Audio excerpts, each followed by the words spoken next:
is going on, everybody? We are live here Saturday night, which means we're live with the Cyber Racing Association's Homes Now Not Later Super Speedway Series, and holy crap have we had a fair share of technical issues. It seems to be every freaking week.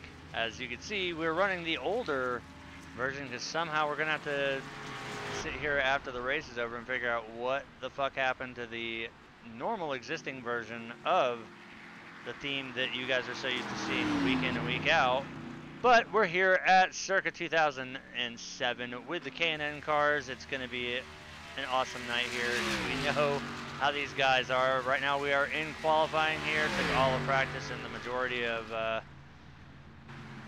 hell, it was really about 45 minutes trying to figure out what the hell's going wrong. But we are up and running. Hopefully it doesn't affect any other themes that are built in there. I'm going to have to look through it. But we are in qualifying right now.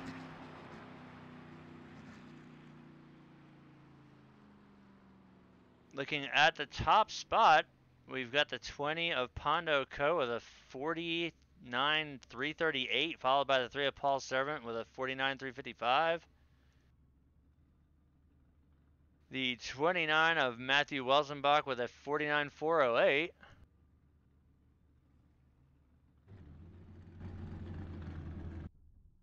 And we got to pop up our new little graphic here. Since tonight's race is going to be the Yeti 200, that's going to lead us in since qualifying is over. We are going to advance now into our gridding lineup for the night.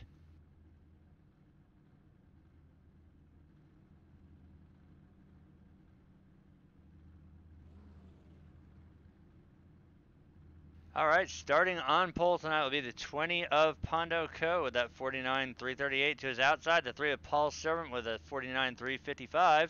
Rolling off third will be the 29 of Matthew Welsenbach with a 49.408. Daniel Jackson in the 72 will roll off fourth. Starting fifth tonight, we have the 88 of Gregory Thompson. Daniel Holloway in the 26 will roll off from sixth spot.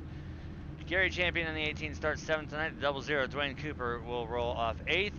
Mark Jorgensen Jr. in the 81 will roll off ninth. Matt Quick in the 89 will round out the top 10. We have the, let's see if we can get a number, the 101 of Aaron Tolhurst. He will be starting in 11th position. Jim Peterson, the 58, will start 12th. The 4 of Justin Levine, 13th. The 8 of Dana Osborne, 14th. The 87 of Raymond Rittenhauer, 15th. Jeremy Funk in the 97, 16th. Rick Seabrands, 17th. Tom Labar, 18th. Sawyer 19th. Jason Kinzer, 20th. And that is going to round out the field as I'm not really used to using this set of themes, so it's going to be interesting to see how this works. But if we could do it, damn it, we're going to do it. As always, I've got my nasally sounding cohort in crime here. How you doing tonight, Mike? I'm doing awfully useless things tonight. I'm looking forward to this race. It's going to be fun. I'm glad to see old Pondo up there starting on the pole. As usual, Dwayne has a poor qualifying excursion here. Probably some pit stop failure. Just kidding, Dwayne, love you. Shots fired. That was due to the little Facebook thing earlier. I thought it was kind of funny. All right, so I got to ask, why does everyone add an S to my last name? It's major. It's not complex. I don't know. I think that started with we're not gonna. We'll just go with Peg Leg because that's how we know him. But I think it started back then, and everybody's kind of just carried it over.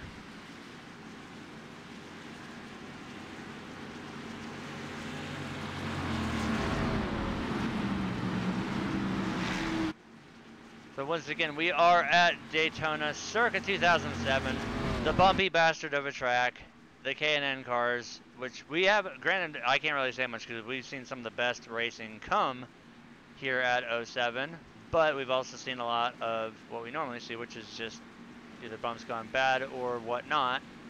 But we gotta make sure that we got that little Yeti icon down there in the bottom so everything is looking legit. And what's the beer status on Brett Bodine, seeing how we do have the Mustang?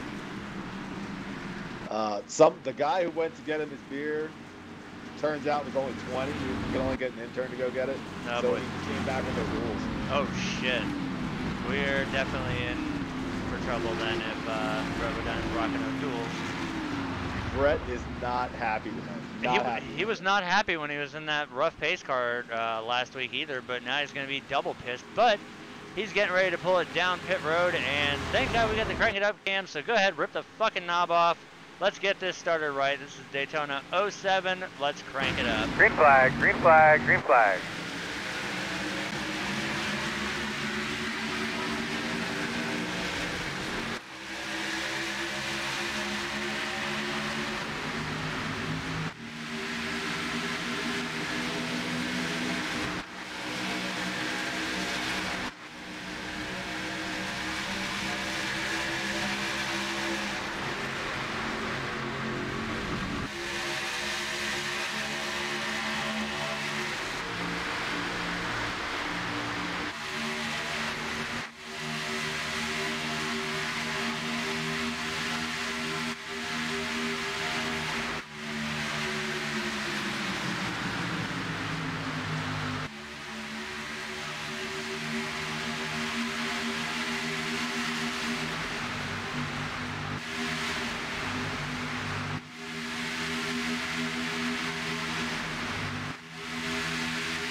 Alright, so as we get lap 1 in the books there, it looks like we already had a little bit of a chaotic start there as the 87 of Raymond Rittenhauer. Oh, as we see the 8 of Dana Osborne contact with the 89, we got big junk in turn 1. The caution is out, so we're working the big one early on.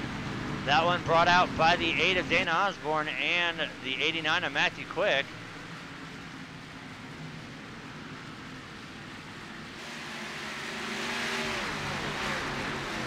I did not see that one coming. I would have never assumed on lap 2 there would be the big wreck of the race.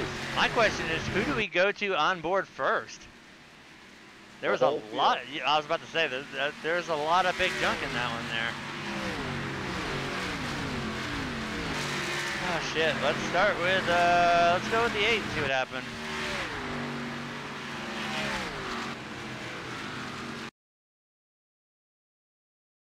So here we backed it up.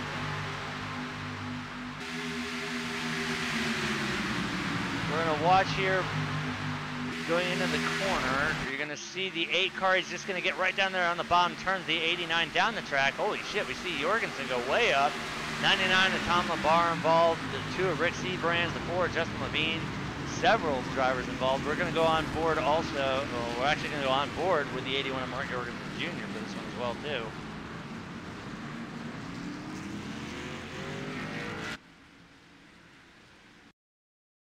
So this did not take long, and we're already putting the pace car to work. So we're going to ride on board here with the 81.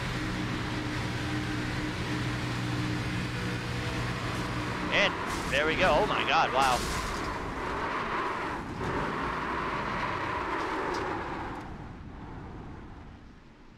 And that right there is how you go from going fast to nothing. Let's also go on board with the 89 of Matt Quick too. He's able to drive it, but we're going to back it up a little bit. So here is where we're going to see everything and all the shit hit the fan here. Actually, we're riding on board right now with the 99 of Tom LaBar. You see it happen. Tom has nowhere to go.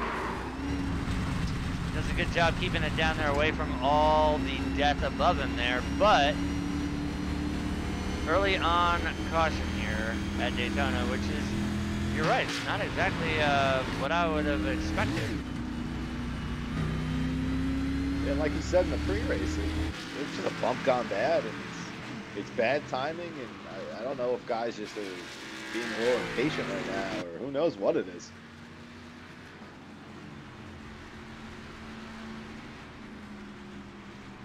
And looking at how things shake out as we take a look there at the 26 of Daniel Holloway, looks like the leader will be the 88 of Gregory Thompson in that mellow yellow machine. Behind him, the 00 of Dwayne Cooper. Man, I gotta tell you, it is really, really fucking hard using this different IRTVO when I'm so used to running my own one that I had fine-tuned and tweaked. We're definitely gonna have to take a look and see what the hell went wrong with that. But this will do for the night. It's always good to have the backup. So this brings in, I guess, probably the, well, not was going to be the obvious question, but it is the obvious question now.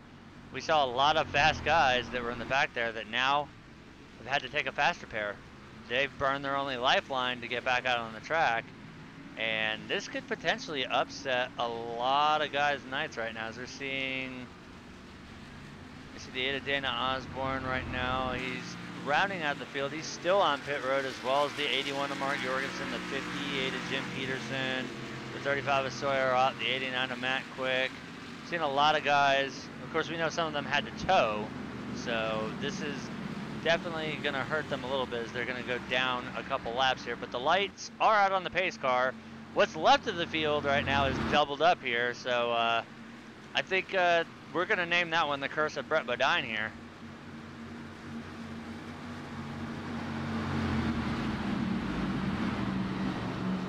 Yeah, it's a bad combo for the race. You got to tow early.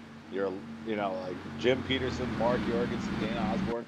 They're either 1 or 2 laps down. And they use their fast repair. So now what do? You know, Junior doesn't want to be riding around the back. You know, Dana doesn't want to be riding in the back. Same for Jim, but you kind of have to play it safe now. You got to make 76 more laps. As we take a look there at the 3 of Paul Servant, rocking the Die Hard Live TV logo there now on the hood of the Oreo machine. That's awesome. I didn't see that last week, but then again, we were also running the Hope for Pause 230 last week at Talladega, and the week before that we were doing the Frank Foster Memorial at Monza, which, ironically, tonight I think we almost had to hold a memorial there for the 89 of Matt Quick again, because he got almost obliterated here. But as we see more cars starting to catch up to the field here, pace car getting ready to make its way off. We see, I think, pretty much all the cars making their way down. So we're going to get ready here for the restart. Once again, the pace car is making its way down. Green flag is back out, and we are back underway.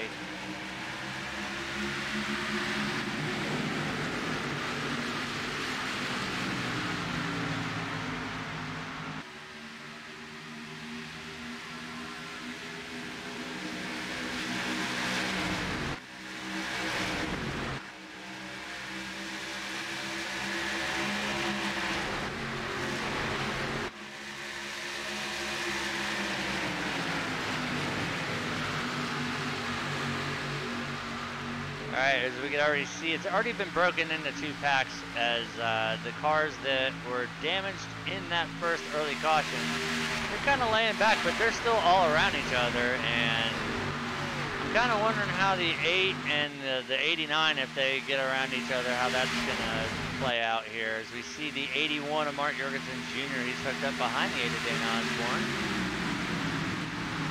Meanwhile, right now we're looking at 9th place, the 2 of Rick Seabrands, rocking that Yeti machine right there.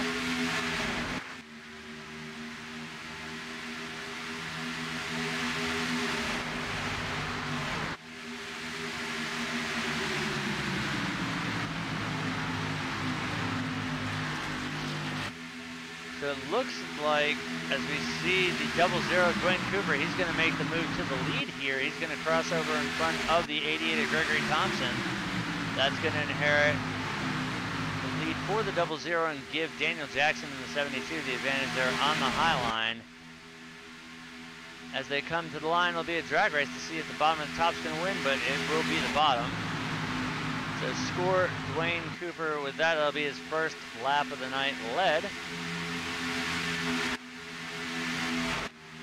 Now we can clearly see the cars that are racing back to the front and the ones that are still suffering a little bit of damage. Maybe they opted not to take their course repair. Maybe we're not done with all of the carnage here. Maybe Brett Bodine is really extracting his revenge. We can see that 88 machine all over the back bumper of the 00 as they went down the back stretch. So we're going to take a look at the 3-car group here, which is, I remember when we first used these overlays here. These are the very first ones that Alan used, or Alan made here, which is why things are kind of all goofy looking and shit. They're not nice and straight like when I made them, but looking at the speeds, we're running right around 197 see what they do as they come out of turn 2 down the backstretch into turn 3. You see the 18 of Gary Champion and the 2 of Rick Seabrands there behind the 72 of Daniel Jackson. Oh, as we see a little bit of a bump there, that could have been something worse there. Good move there by the 72. And now we see the 18 high up against the wall. So we are going to be 3 wide going through turns 3 and 4 here. Let's hope that everybody can gather it up. So they will do so. That's going to hamper the speeds a little bit, but I'd rather see that happen than see another big one early on.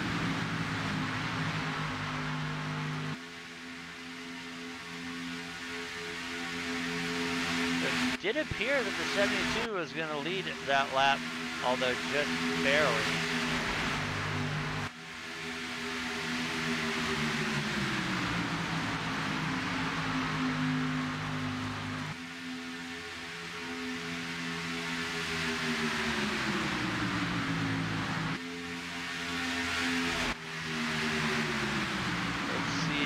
Switches off as we go to the most exciting to see if we could find anything else that's going on here. So we see the 8 of Dan Osborne kind of laying back from the main pack here.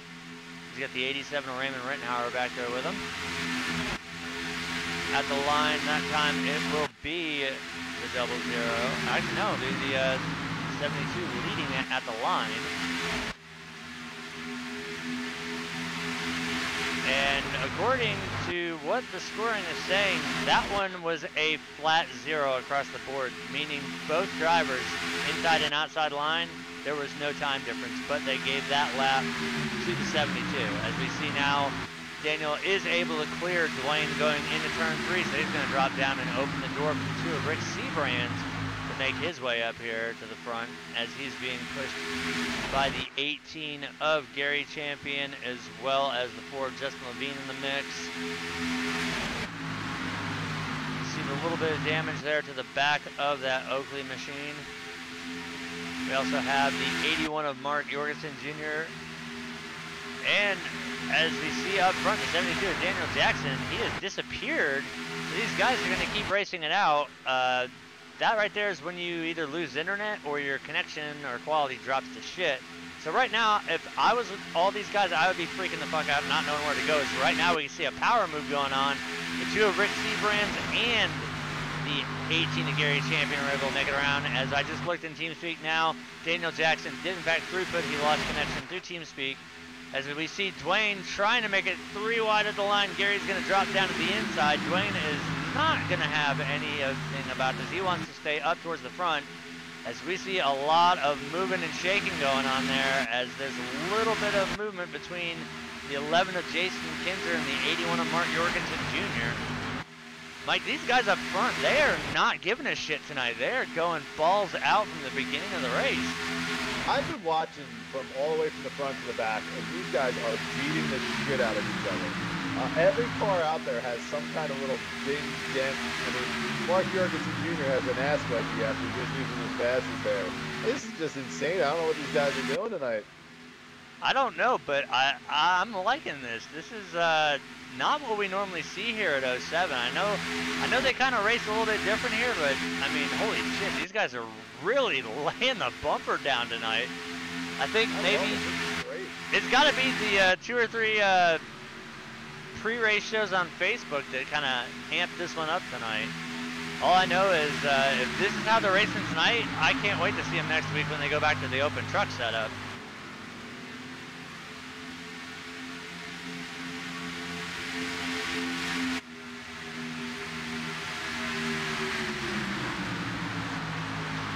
So the stages tonight will be, let me pull it up here again.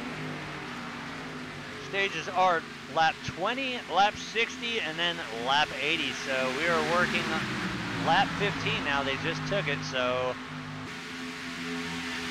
once we hit lap 20, we'll see the caution come out. And that's granted that it doesn't come out beforehand due to the way these guys are running. But I think they've calmed down a little bit now. And if this is anything like Cyber does, every time I say something, they always contradict everything I say. As we can see right there, we got some lap traffic coming in the mix for one of the vehicles that was involved in our early on caution. That's the 35 of Sawyer. He's going to drop down to the apron, let these guys by here, as that machine is heavily damaged. I believe he's going to make his way down pit road here and possibly use his quick fix. We see two more cars getting ready to go a lap down. The 89 of Matthew Quick is one of them. Oh, as we got car in the wall. That is the 97 of Jeremy Funk. He's going to ride the wall there as we are going to go 3 wide down the backstretch. The 89 of Matthew Quick is going to stay high for the leaders. A little bit of contact there between the 00 and the 18. Dwayne's going to come down in front of him, going down into 3. I'm going to use your patented word there, Mike. Insanity. And we are still not even done with the first stage yet. These guys are racing like it's the last lap every lap. I love it. I feel like I'm watching a car cup right now with a bunch of rookies and they're just beating the shit out of each other, but these guys know what they're doing. This is absolutely amazing. As we looked that time by the 4, Justin Levine was able to squeak out that lap, so he's got 1 in the books here now. So we can see the wedgie going on there. Now that might actually be a benefit for the 11 of Jason Kinzer, because we know that the nose of these cars are shaped like a shovel, so now that Jason, well, now we see that as Justin drops down in front of the 00, that might work as an advantage for the 4 car. It might make it easier to bump it, seeing how the ass of the 4 is matching the nose of every other car that's not heavily damaged. But as we see at the line, the 11 of Jason Kinzer is going to be scored as your lap leader that time. And look who's back up front with the 11, the 81 of Mark Jorgensen Jr. Man, these guys are racing hard. Yeah, 81's not even on the lead lap. He's racing like he's going for first. Well, he's got to get that lap back somehow, as we see they are 3 wide on the backstretch. Oh, the 2 of Rick Seabrand's into the wall there.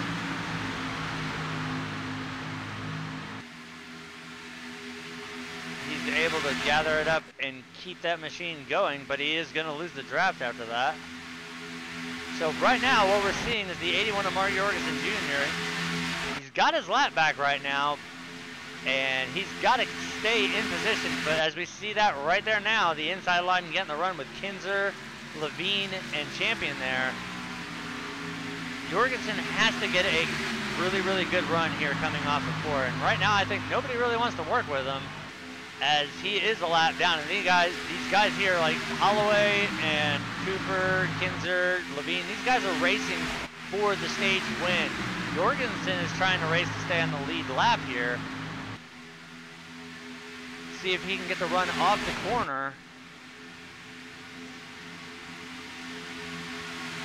He will get it, but the stage 1 is we should see the caution come out here. Then there it is. That will end the first stage. You got some debris, I think, here that on the... will go to the yeah, I see it here. It's Jason Kinzer.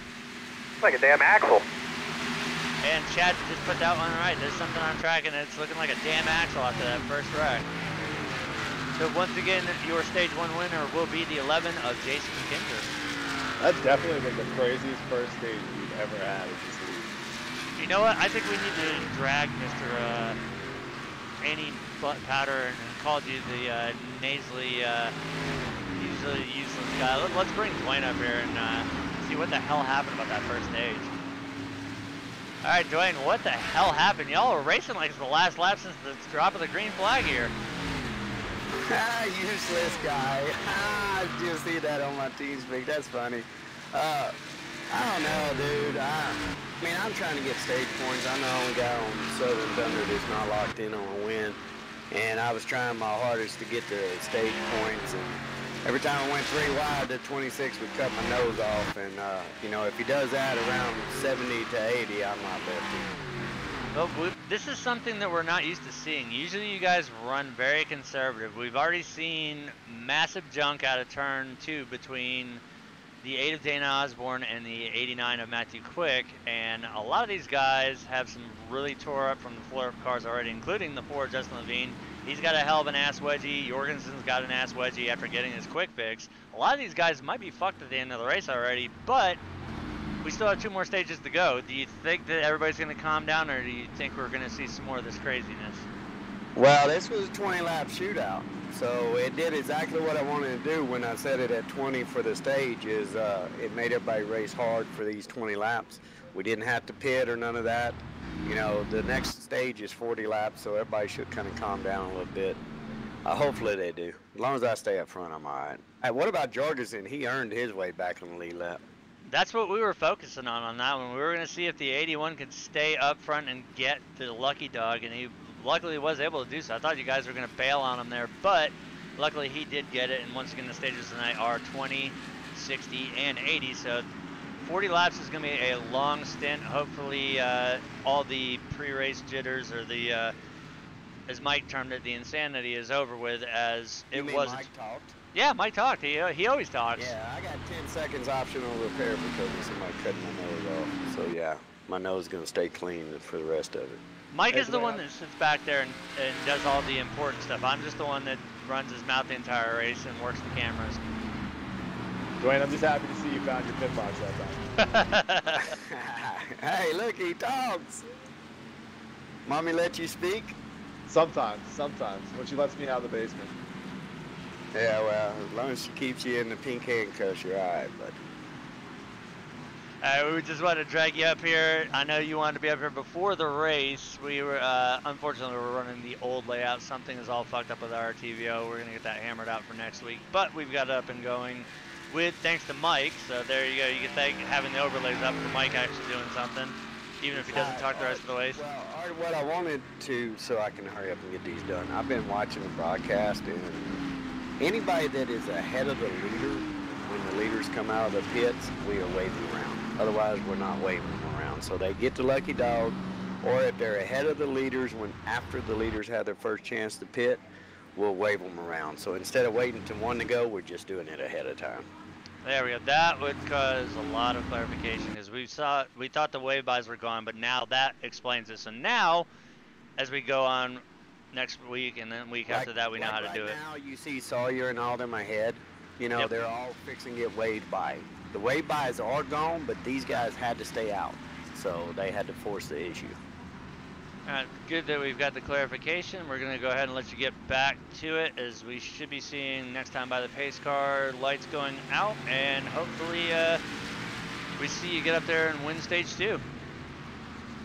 Yeah, I need to get some stage points, but mainly I need to get a stage win. Hey, don't forget, Holmes now has a race May 12th, charity race May 12th. It's going to be broadcast by you guys, and we really need to get the word out and get that done. Jim needs to seriously put that on the iRacing forums. Mike told him that a few times, and if he puts it up on the forums, I guarantee you we will max out a 30-car field, no problem. And also, don't forget, I'm throwing in $25 in the winner. That's right, so the pot is actually doubled for the winner. It's a Yeah, $50 yeah. win. But once again, we're going to go ahead and let you get back to the racing, and like I said, hopefully we see you back up towards the front and bringing home a stage win.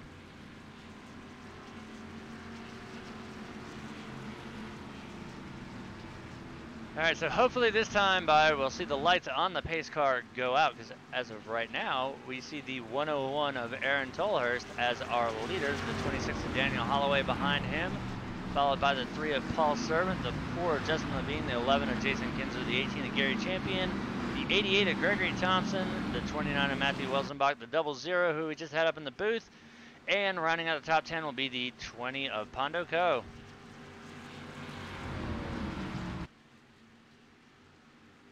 Feels so weird. I almost feel like that show Naked and Afraid. Like I've got my results, I've got standings, I've got all kinds of stuff as we see the 101 coming down pit lane there, as well as I think that was also the 29 of Matthew Welsenbach going down too, so that's going to shake things up a little bit here. So the 88's also going to go down, so that's going to, we got a bunch of guys that came down with 1 green there. So that will inherit the race lead. So now we're going to double the field up and give you guys the correct order here for the lineup. The 26 of Daniel Holloway will lead us to the restart. He's got the 3 of Paul Servant to his outside. Behind him, the 4 of Justin Levine, the 11 of Jason Kinzer to his outside. In 5th, the 18 of Gary Champion, Dwayne Cooper in the 00. 6th, the 20 of Pondo Co. 7th, the 99 of Tom Labar. 8th, The 81 of Mark Jorgensen Jr., who we saw get his lap back the hard way, he is going to restart in 9th, and the 2 of Rick Seabrands is going to round out the top 10.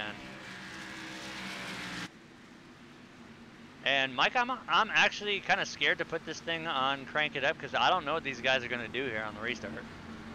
Yeah, every lap has been like the last lap so far. It's great to watch.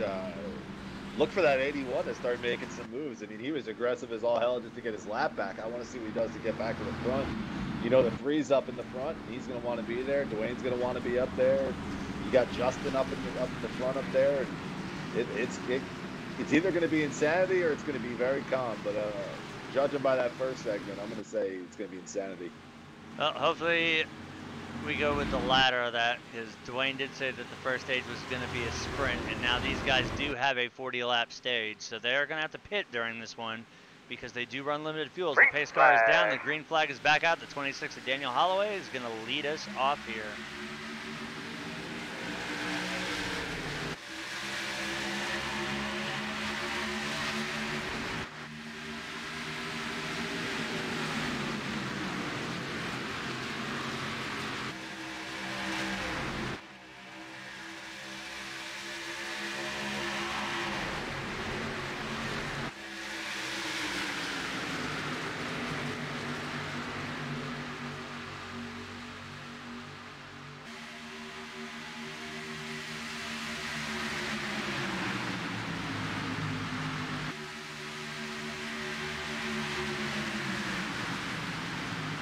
As these guys are making their way out of 3 and 4, we see the 3 of Paul Servant has made his way down to the inside line there, so he will inherit the race lead as they come to the stripe.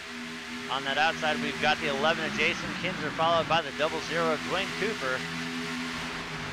The 3 will be scored with that lap that time, but as we're seeing here, looks like the outside, well, hell, we know the outside line is definitely a little bit more, it takes a little bit more skill to run it, but if you know how to run that outside line, the bumps are a lot less severe back there. As we see, look at the 81 of Mark Jorgensen Jr. He's going to split him 3 wide going down the backstretch. The 2 of Rick Seabrands forced to back it out as he makes contact with the wall once again.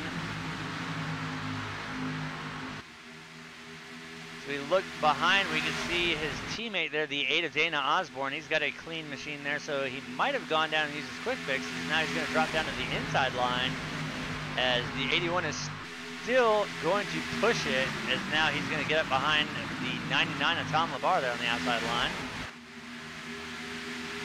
We see the 18 of Gary Champion. He is also up there on the high groove.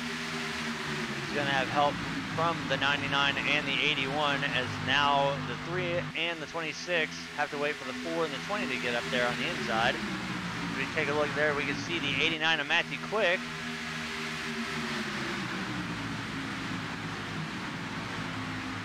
So this is going to be, well, was going to be 5-on-5, as now we see the 89 is going to drop to the inside here. But with the run, we see the 3 moving up to the outside. Now, the 3 and the 00 are teammates, as well as the 81 and the 8. Right now, Mark is in between the 89 of Matthew Quick and the 99 of Tom LaBar. As we see now, a couple more drivers filter down to the bottom side. The 18 of Gary Champion will be the lead car on the outside group, as the 99, the 81, and the 89 come up to help, as well as the 20 of Pondo Co.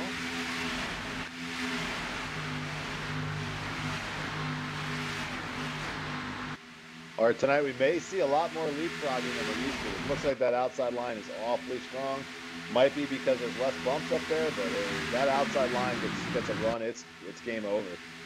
Not only is there less bumps, it's also a league-made set here for the K&N Cars 07. So I think maybe some of these guys who may have contributed to building the set may know how to run it, and those are the guys that we're seeing. They're able to run more aggressively, but as I see it now, it's great to see the 72 of Daniel Jackson back out on track after he lost connection and throughput through the race. He is back in it. He's not on the lead lap currently. Right now he's being scored 5 laps down, but great to see that he made the effort to reconnect and he is back in it here. A lot of drivers would have just hung it up there, but it's always great to see a driver come back like that, as we were momentarily split 3 wide there at the line. As that time by, right now we've got the 18 of Gary Champion being scored as the leader. He's going to drop down in front of the 3 of Paul Servant, which is going to open up that outside line to the 99 of Tom LeBar, being pushed by the 81 of Mark Jorgensen Jr. And I don't think Mark's going to waste much time trying to get that 99 pushed out to the front so he can leapfrog, because I think you nailed it right on the head.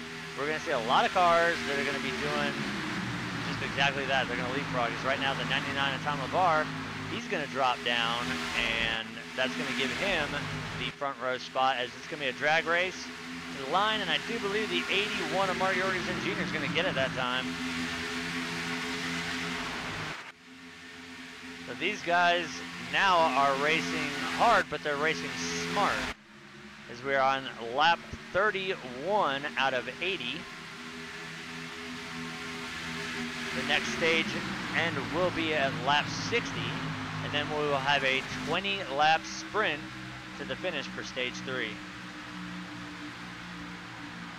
can see right there the 81 was clear for a second, but I think he's trying to bring the 89 of Matthew Quick with him. Could be too. He also knows how strong that outside is. There's a lot of variables when it comes to Daytona 07 here. And as we can see right now, we've got 3 of the really, really fast drivers. We've got the 81, the 89, the 4. They're all hooked up.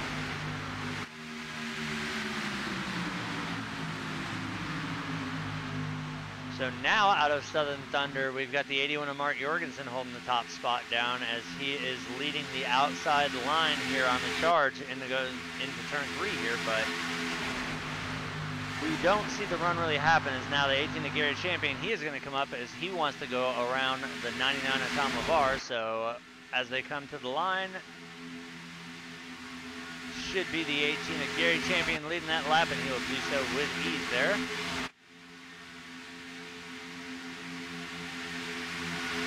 We see the 81, he's going to try and put Gary into the sucker hole here and force him down to the low lines. We see a couple of taps there at the steering wheel.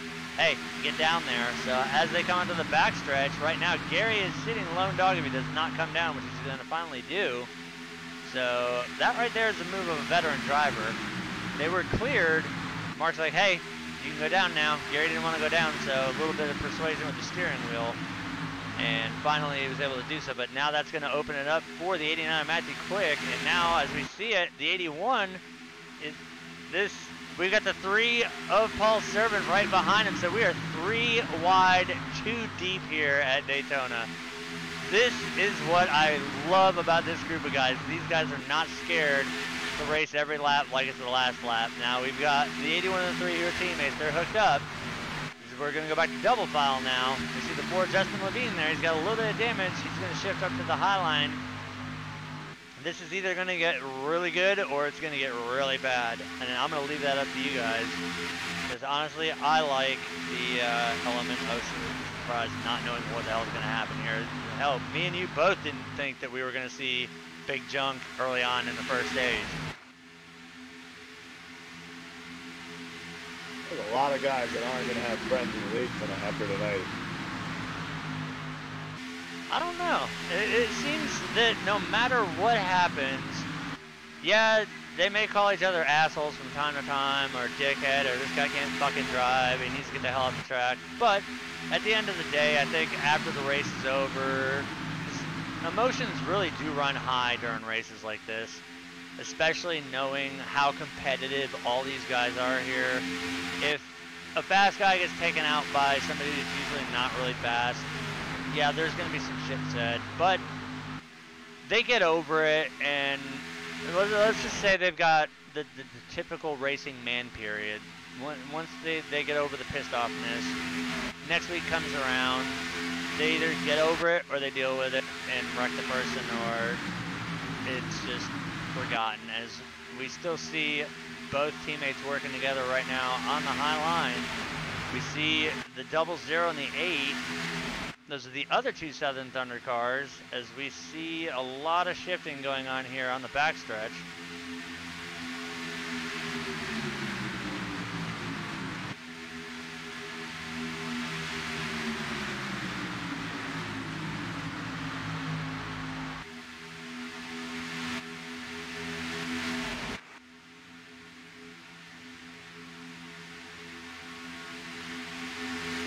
At the line with ease, it'll be the 81.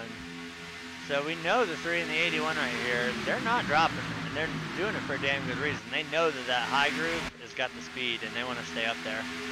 But how long can they do that with the 4 of Justin Levine, the 26 of Danny Holloway? As we get a great shot here looking from, oh God, Mark just ran over the camera.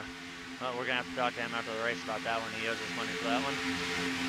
Yeah, these cameras are not expensive, and it's not easy for me to install them. Wait, they're not expensive? Oh, they're very expensive. Usually Alan used to do that, and that might be the reason why half of them are gone. Now, we bag on Alan a lot, but it's all just in good fun. Alan is actually the reason how we even got up and going in the first place. He was the one that dug in nuts deep to figure out how to get the layups going, the overlays, all that good stuff, got us up live on air. Unfortunately, life happens, and we know how that is, so Alan had to step to the side, and Mike came on board, and we've honestly never, we just set sail, and we have fun. We love putting on these Saturday night shows. The drivers love watching it. They love the TV time, whether it's when they're riding the hook, or we're going on board with them wrecking, or if it's like what we're seeing right now, or we're seeing some good racing going on and teammates working together.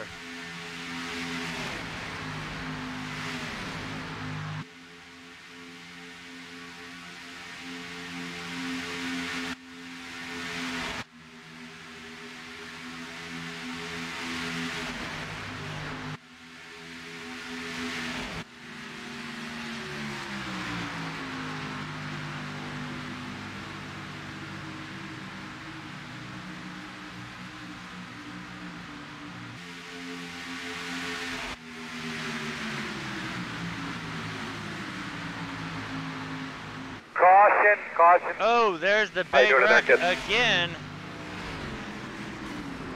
Several cars involved in that one again. Once they get the 89 and Matthew Quick involved, so that's his second time around. This time he's going to have to sit for whatever those damages are.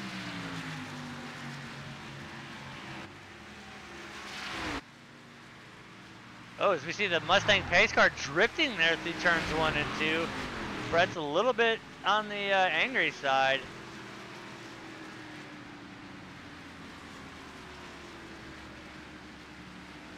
Looks like that's going to be a bump gone bad from the 18 of Gary Champion. We're going to go ahead and take a look and see what happened there.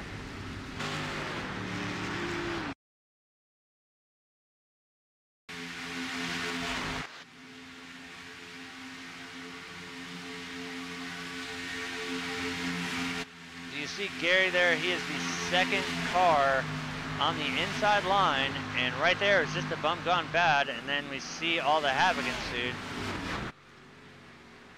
And wow, I don't know if you just saw what I saw, but did the 89 not use any brake at all on that whatsoever? Yeah, he just kept rolling that thing down the hill. He could have taken out more people. Who the hell is it that just went over? I wasn't on board with that one.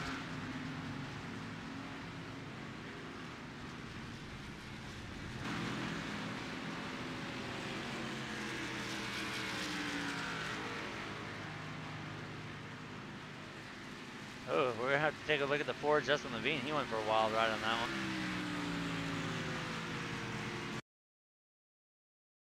So we're gonna go actually in cockpit.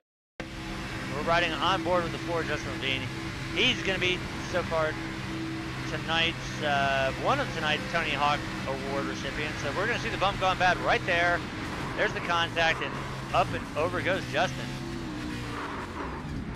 As we also see the 72 of Daniel Jackson, he was flipping as well. So we're gonna actually, as we see there, the oh, it looks like Justin might not have any steering there. He's trying to get that car moving, but he's got no steering, so he had to tow there. So that's the one thing that iRacing doesn't show is right there, his wheels are above his hood. As we see the 72 of Daniel Jackson, we're going to back it up and we're going to go a little bit further back. This is the back stretch going into turn 3, so we're going to ride, actually we're riding on board Tom LeVar once again. So let's get to Daniel Jackson here.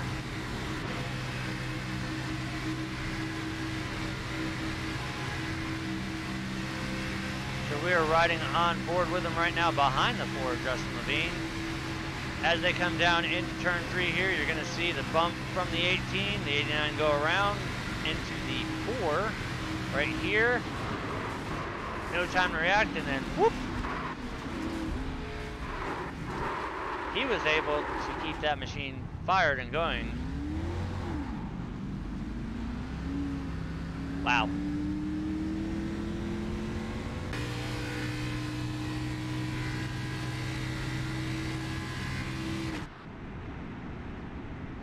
As we go up to the leader here. Appears that after that last wreck, the 89 of Matthew Quick, he is done for the night. He was involved in that first caution early on. And now with that being involved in that second one there, he's taken his machine behind the wall.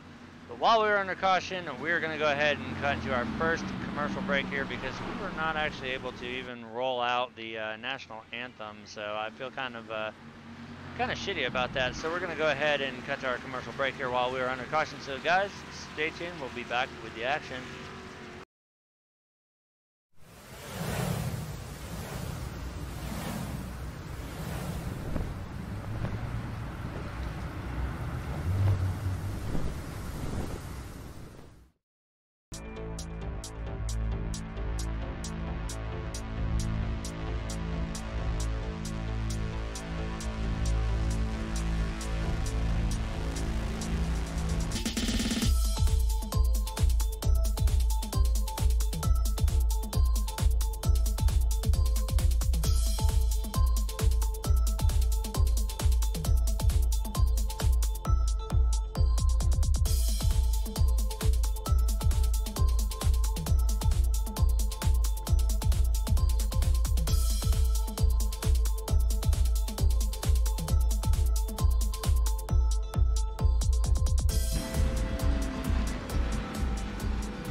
Alright, we are back and hopefully, yep, the lights on the pace car just went out, so we are going to be 1 to green here. The field is going to double back up. Out front, it will be the 3 of Paul Servant, starting to his outside fellow Southern Thunder teammate, and with some damage on the nose of that 00, that'll be Dwayne Cooper. Restarting from the 3rd spot will be 3 out of the 4 Southern Thunder drivers. As we saw, once again, the 8 of Dana Osborne was involved in that last caution as well. So that's 3 out of the 4 Southern Thunder guys in the top 5 here, as the 88 of Gregory Thompson will be our 4th place. The 29 of Matthew Wells, just going to switch around here a little bit. Guys, quit shifting around. It makes it really hard to do shit like this. So we're just going to rattle it off. Starting with the lead will be the 3 of Paul Servant, the 00 Dwayne Cooper, the 88 of Gregory Thompson, the 81 of Mark Jorgensen Jr., the 20 of Pondo Go, the 29 of Matthew Welsenbach, the 58 of Jim Peterson, the 97 of Jeremy Funk, the 2 of Rick Seabrands, and the 11 of Jason Kinzer is going to round up the top 10.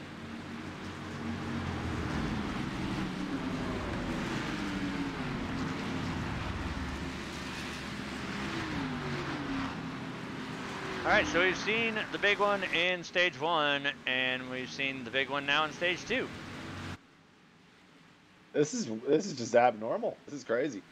Well, this is 07, but as Brett Bodine in his old dual-sponsored Mustang cuts down pit road, green flag is out. We've got 3 out of the 4 Southern Thunder drivers now. I think they're going to try and open up a hole here and let the 00 in, as Dwayne's going to, he made a little bit of contact there with the 81 as he jumps down in front of the 88 of Gregory Thompson. So now we'll have them all lined up. That's going to leave the outside line open for the 20 of Pondo Co., the 58 of Jim Peterson, and I believe that's the 99 of Tom LaBar there.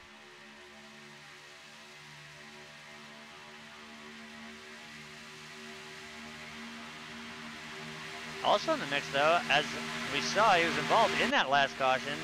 We see the 8 of Dana Osborne. He is back there, but now the high line is all but dissolved. It's going to take him a little bit more manpower than just 3 or 4 cars up there to get this thing moving, as right now all the fast guys have moved down to the bottom groove here.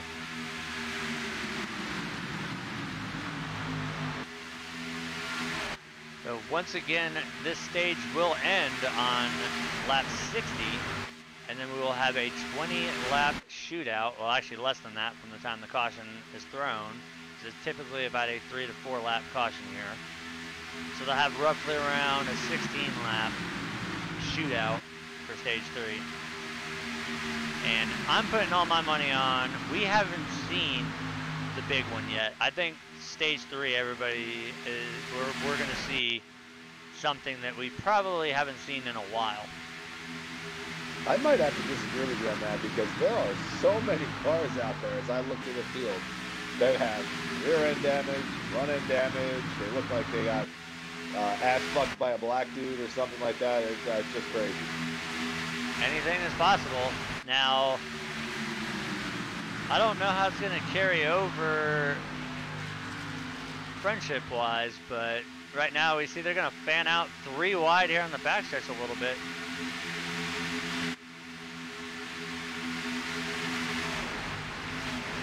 As we see, it looks like the 00 doing, or who was that blinked out up there? Was that the 81? Now he's back.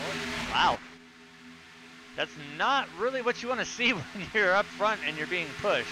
You see the 88 of Gregory Thompson, he's going to drop to the inside. That'll give him the top position there on the inside line. Look how these cars have branched out right now, but that's not going to stay that way. It's just amazing to see how 2 fast cars, when they get together on a run like that, how they can make it work and literally gap the field a little bit. Now they're all going to start bunching back up as we see the outside line has started to form back up.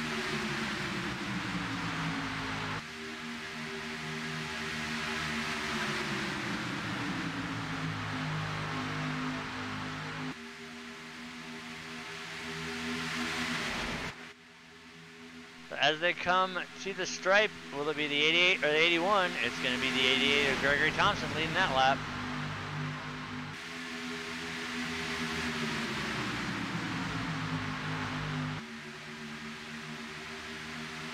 As we're 3 wide, as the 26 of Daniel Holloway is going to split it going through turns 1 and 2.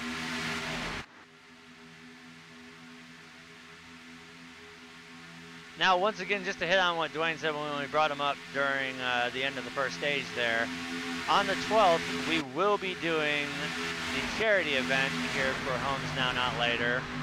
It's open to anybody. I don't know if Jim put it up on the iRacing forums, but it's going to be it's a $10 entry fee.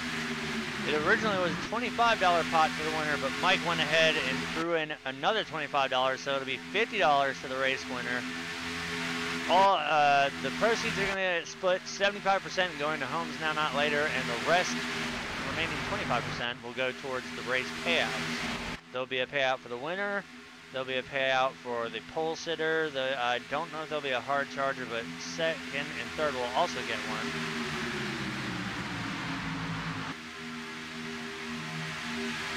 And also, I know you guys tune in week in, week out.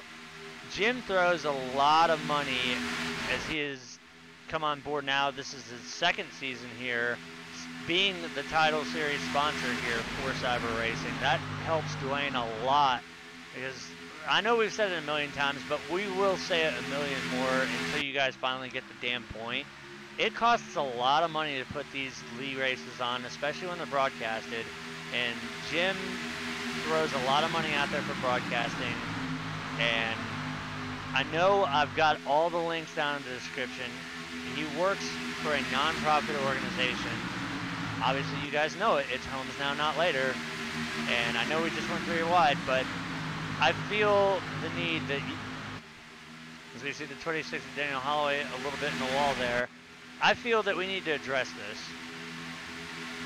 It doesn't take much to donate, even if it's just $1. Jim right now has, and I've just added it for tonight's race, he's doing so many good things for the homeless in the state of Washington. He bought a truck that they are converting into a 3-stall mobile shower that'll be free for the homeless, so that at least they can get a clean shower. They're also fighting the Whatcom County government right now in the state of Washington.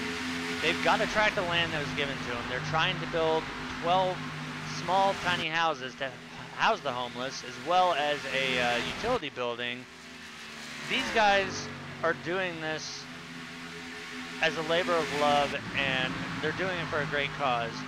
Please go down in the description, visit the Patreon, visit all his GoFundMes, throw some money towards the man. It's not like he's just throwing money out here because he can do it as a show of power. He's doing this because he's paying to have this put out there. It's all down there. Read through it. I don't care if you donate 50 fucking cents. It's better than sitting on your ass and doing nothing. And I know the most common answer you're going to get, oh, well, that's out on the other side of the state, or on the other side of the country. So fucking what? What if you became homeless and there was a guy that was in the area doing that for you? And how'd you feel if somebody didn't do that? It's kind of pissing me off that as much as we're plugging the sponsor here, that nobody is donating jack shit. And honestly, hell, I'll throw money in there if I have to, because nobody else wants to. Yeah, most people don't realize that you give someone an opportunity, one little thing, you know, shit we take for granted every day. You know, you come home from work and you take a shower and you put your clothes on, you eat a nice hot meal or whatever. This isn't available for most people. There's a lot of military veterans that are homeless now, and you know, giving someone that served our country a break is big. And I think you just hit on one of the biggest reasons that pisses me off that nobody's really doing anything about this. The turnover rate of homelessness of American veterans who put their asses on the line so that we can sit around and do dumb shit like this on Saturday nights, or it doesn't matter what night it is. They fight, or they fought, for our rights to sit here and bitch about gun control and all this stupid shit, all the bullshit that's going on in this country. They don't care. They fought for it, or they're currently out there putting their asses on the line. They deserve to have somewhere to at least shower or a home to be in, and that doesn't just apply to military either. That applies to anybody. I mean, anybody sitting in their house, and I don't care, quite frankly, if I offend anybody that's in here, as we're now 5 laps to the end of the stage. I don't care if I offend a single person out here. It's just downright getting to the point that it's already burned my last nerve that you've got a great nonprofit organization and you're just going to sit there and do nothing about it. I mean, if that's the kind of attitude you want to take towards life, then that's probably dictates a lot how you work in society as well. As we see how society is today, nobody really gives a shit about anything. But enough with my little rant there. Go down in the links, throw some money towards homes now, or I'll find you and I'll kick your ass. How about that?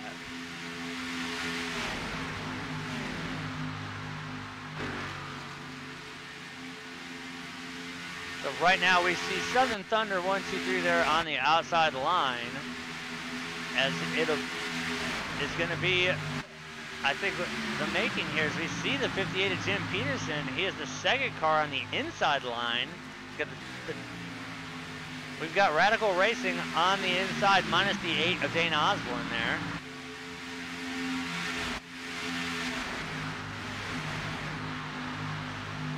This is going to be interesting to see how this stage shakes out here. We're going to see some lap cars coming up. And right now, I think another thing to note, the 4 of Justin Levine and the 8 of Dana Osborne, there's several fights going on here. We've got the 4 and the 8. They're battling for Lucky Dog. And now right now we've got Southern Thunder versus Radical Racing. And we see the 87 of Raymond Rittenauer. He's going to drop down to the apron. Veteran move right there by Ray. I've raced a ton of races with him. That is by far, hands down, one of the professional moves to do. But right now it's Radical Racing on the inside versus Southern Thunder on the outside.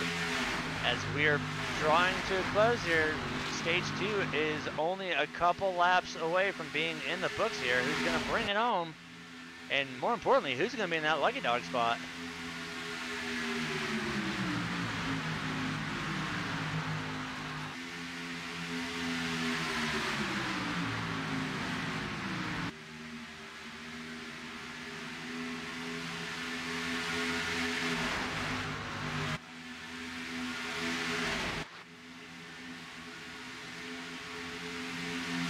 As they barrel down the backstretch, I'm kind of wondering.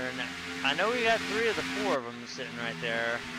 We got the 97 of Jeremy Funk up there as well too. He was involved in that first caution in stage 1, so nice rebound. He's currently sitting in 7th position here.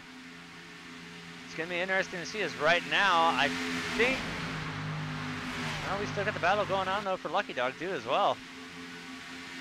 This is the white flag lap for stage 2, so we're gonna have to monitor who's gonna bring home the stage win, but also who's gonna bring home the lucky dog. Because right now,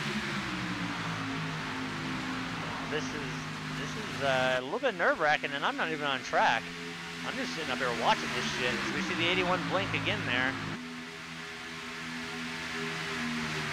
See a little bit of side warping out of the 81. That hopefully does not play a factor here, but it does appear that I think it's safe to call that the 8 of Dana Osborne will get the lucky dog, and the 88 of Gregory Thompson will get the win in stage 2. Caution stop. So that will end stage 2 Clear here. stuff. Clear your head.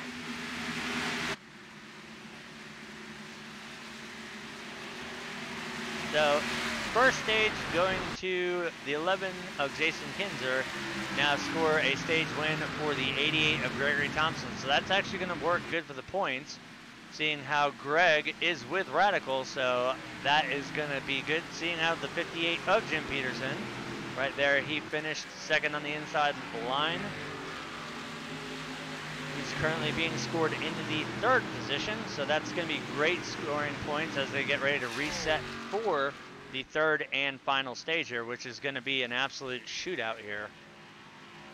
So, while we're under caution here, we're going to go ahead once again and cut to our sponsored commercial breaks here and return with the action at Daytona International Speedway, even though we are, what are we? We're 11 years in the past right now. We used a DeLorean to get here, so we're going to cut the commercial break and return to the action here at Daytona.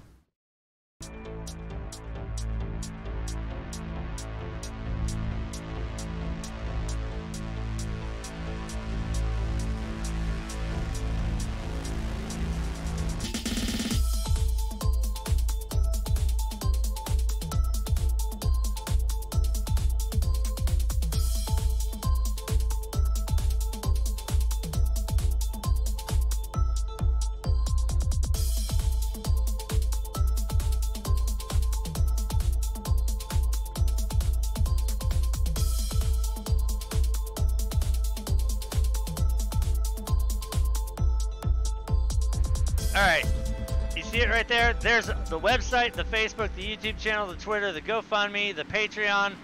No excuse. Go visit those damn links. You watched the commercial, you saw them. I'm not gonna get off of my horse until I see some movement in the amounts that have been donated, damn it. It's a great cause. It's something that's trying to help all of humanity. For the love of God, donate some freaking money.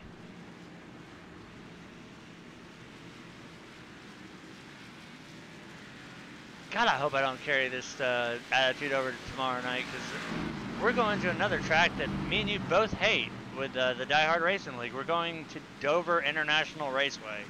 Ugh. Yeah, it's pretty much the only thing that ever comes out of Delaware besides tax-free shopping. Pretty much. Oh, I forget how many laps we're doing there, but it's probably going to be how many cars is Miles the Monster going to claim as we move into, I think it's going to be week 10 or possibly week 11 with the Die Hard Racing League's American Hero Hunt Cup Series, brought to you by JMR Outdoors. After last week at Talladega, that one was an interesting race, as we're doing 160 laps at Dover, so that's going to be a very interesting race in the Monster Energy Cup cars, as it is a pretty close points battle. Because we're going to go to Dover, then we're going to go to Charlotte, then we have an off week for Mother's Day, and then we're going to go to the new Pocono.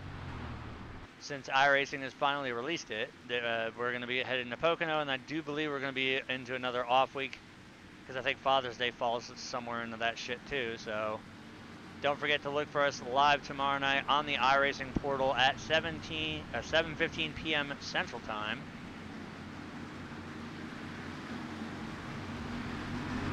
And next week here, same time, well, 2 weeks here, we go to regular Daytona with, we go to, not to Daytona, excuse me, my mind is clusterfucked from all the people kick flipping and dying.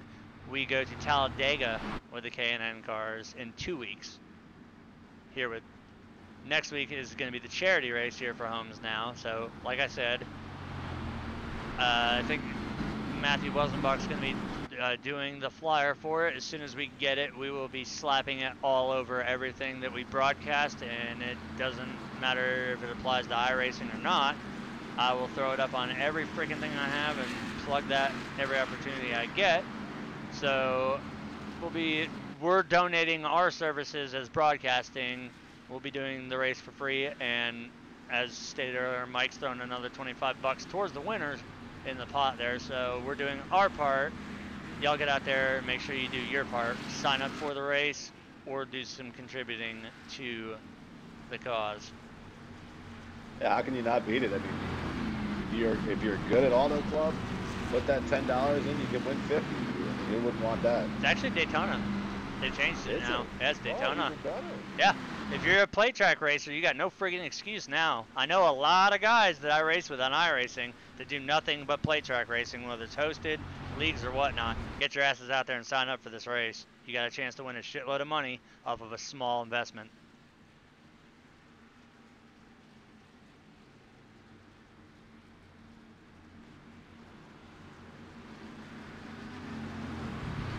So as the lights on the pace car go out once again, don't know why I sang that, but who cares. The 88 of Gregory Thompson we saw winning the race off of pit road. He is going to restart as the race leader. To his outside will be the 3 of Paul Servant. We have the 29 of Matthew Welsenbach in third. The 00 of Dwayne Cooper fourth. The 81 of Mark Jorgensen Jr. fifth. The 58 of Jim Peterson sixth. Jeremy Funkin the 97 seventh. The 4 of Justin Levine eighth. The 20 of Pondo Co. 9th, and the 2 of Rick Seabrains is going to round out the top 10. Looking at the list here, we only have one retiree of the race, and that is the 89 of Matthew Quick. The 35 of Sawyer is the only car right now not being scored on the lead lap. He is currently 10 laps down. It is unfortunately he was involved, I believe, in both of those cautions there, so he's having to ride it out the hard way.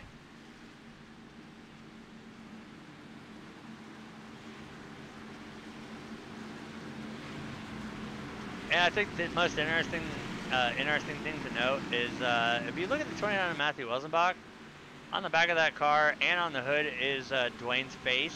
So Dwayne is lining up behind himself, technically. Hey, at least we know Dwayne won't rear end himself. I was just going to say that. I wouldn't put it past him. He goes up there and punches himself in the face. I mean, that's a pretty ugly mug, but if you rear end it, it's going to make it even uglier. Alright, as the O'Doul's pace car gets ready to pull down pit road, the 88 of Gregory Thompson is going to lead us into the restart zone, which is very quick here, as you're going to hear green. We are back live final stage underway here. What is going to transpire in these last 16 laps? Now the reason it says 19, you guys who tune in week in and English, you guys who tune in week in and week out know that we have 3 laps allocated for 1 attempt at a green-white checker. In the event that a caution comes out before they make it around, the next flag will end the race, but they do have to race it back.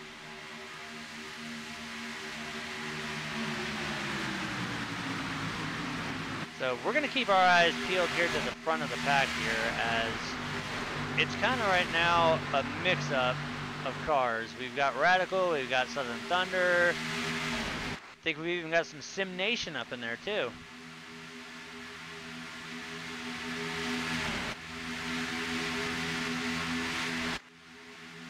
So we see right now the 3 and the 81 both were clear. They don't, as we saw earlier, they do not want to drop from the high line. They know that's where all the speed is.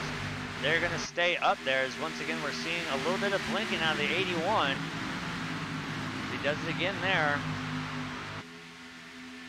Behind him we see the 58 of Jim Peterson. The 4 of Justin Levine, the 2 of Rick Seabrands. These guys, I think, are backing off a little bit right now. Kind of unsure with the connection right now that Mark is a little bit in and out. Seems to stable out every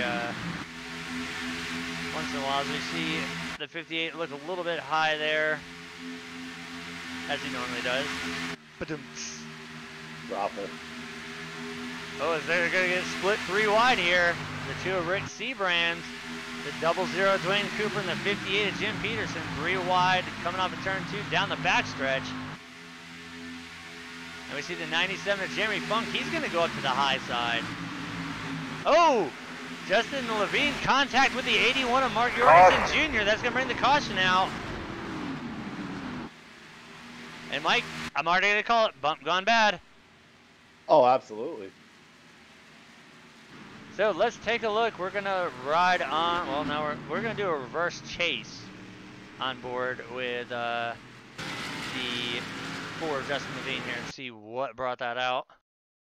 We're backing it up a little bit here too, so keep your eyes peeled on that 4th machine there up on the high line, which is now in the middle group. So here they are, 3 wide.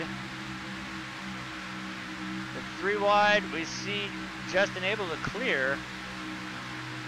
So he's free of the danger right now. As they come on the backstretch though, we see a little bit of almost contact between the 4 and the 81. So keep your eyes peeled though, right there on the upper group. Right there's the turn.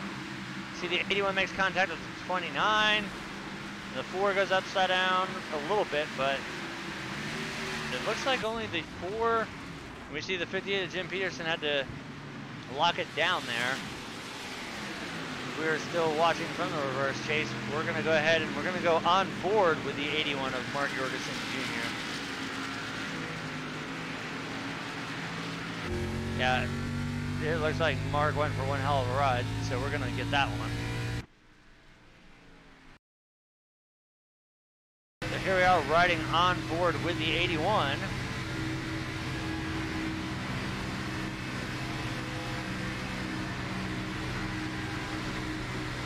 See in the mirror just barely back there, you can see the 4 Justin Levine. You see Mark breathing in the car a little bit there on the backstretch. Now watch for his car to go violently to the left. Right there. And that's twice we've heard the engine detonate on that 81 tonight. So unfortunately, he's going to spend the rest of the race on pit road.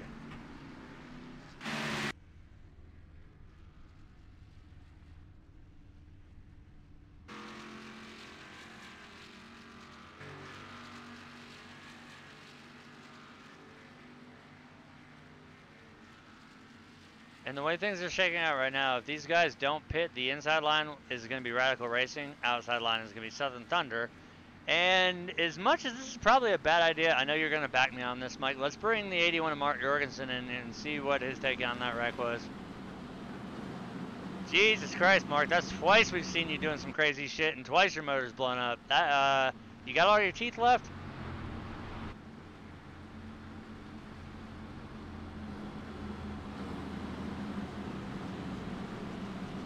Appears we had a little bit of radio communications, or maybe, in Mark's case, if you don't have anything nice to say, he's not going to say it at all. Or he's saying it right now in race chat, and I just can't hear it. He might have just walked away from his computer. He's so pissed off. This is very true. Let's try maybe the 4 of Justin Levine there and see what happened, because he's usually a pretty clean racer. All right, Justin, we brought you up here. We want to know what happened. Was that just a bump gone bad there? On my end, even on the replay, I went in him. I don't know what you guys saw, but end result was just hooking him. I tried to stay off of him. He went through all of us. I thought we were fine, and then I watched the replay, and Jim came down just a little bit, and then neck coated, and then I rolled. So. Well, we saw a lot of cars doing a lot of shit that they normally aren't supposed to do. We did see, though, the 81's connection kind of iffy every once in a while. He'd blink. There was a little bit of side warp in there. And we did notice he was breathing on the backstretch. And we tried to get a word with him. I think he's out in the garage breaking shit right now in true junior fashion. But we just figured we'd step inside the mind of the 4 machine, as we also want to know how bad is your car. Is it repairable? Or She's done 10 minutes. Ooh, that sucks to hear. We're going to ride on the apron for a little bit and see what happens here. Well, next week we know we move on to the charity race. Are you going to be taking part of that one? Yeah, right after this race, I'm going to give Jim the money, sign up, and try to help out and get as many people as possible to help the cause.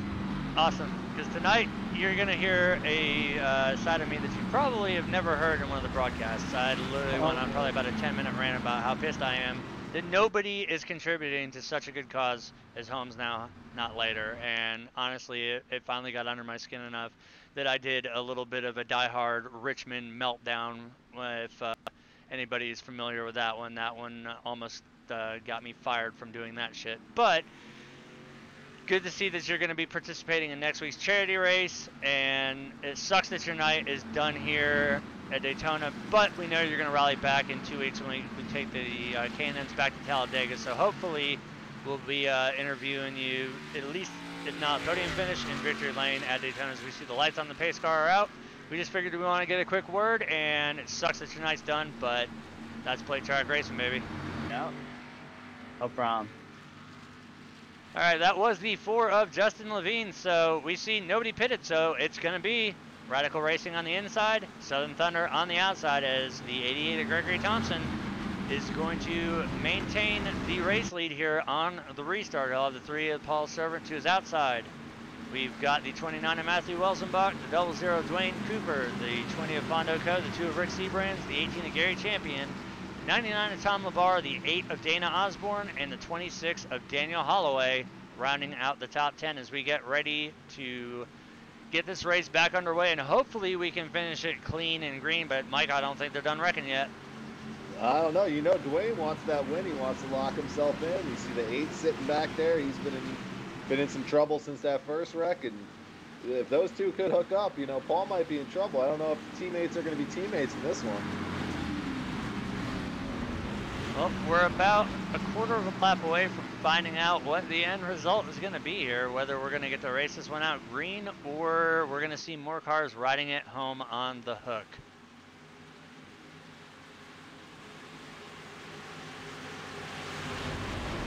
As the O'Doul's pace cars, it's going to be pronounced for the rest of the night, pulls off hopefully for the last time. Green flag. Green flag is out. The 88 of Gregory Thompson is leading it to the line.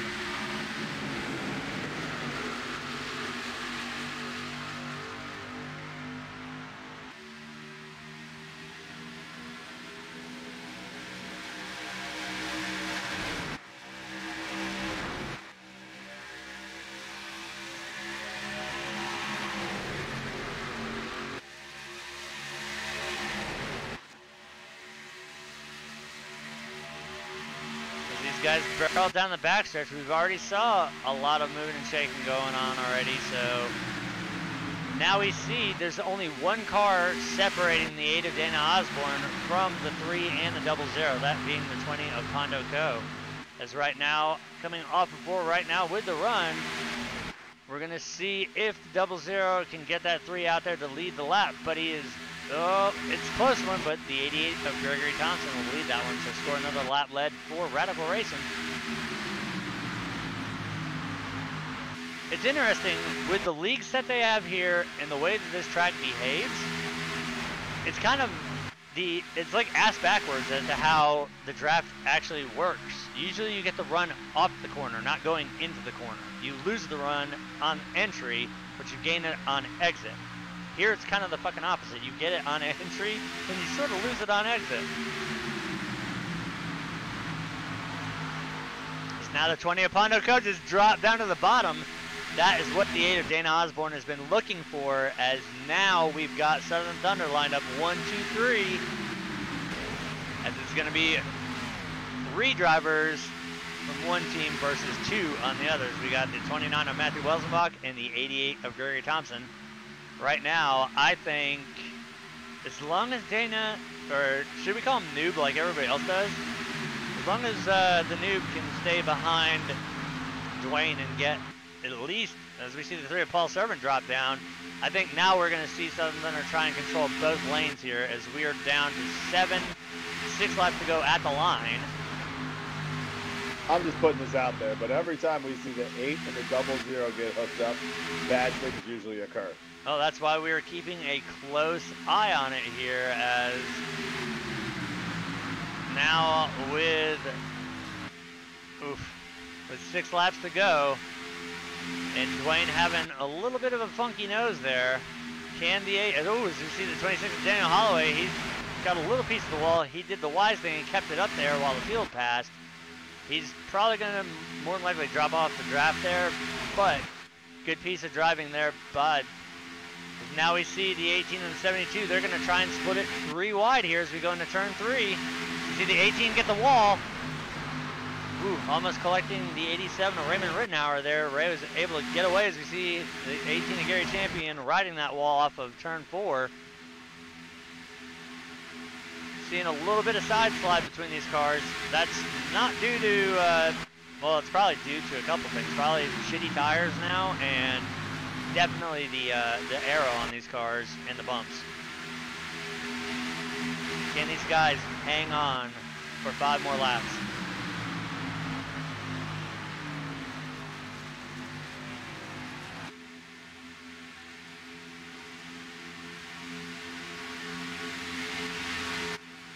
As they barrel into turns 3 and 4, we see the 00 trying to add a 3rd 0 to that, as he's got a nice door donut there.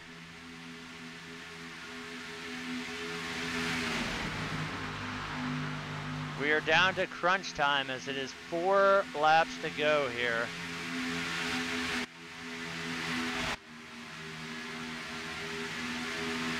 That's exactly 10 miles left to race. So we see 00, the 8. Oh, contact between the 8 and the 00. Mike, you called it. Caution, And the 3 of Paul Servant being involved in that one. How about water pressure, This is going to set us temperature up right for a green-white checker finish. And I'm already going to call it. That's 8 on 00. You are absolutely correct. Oh, God.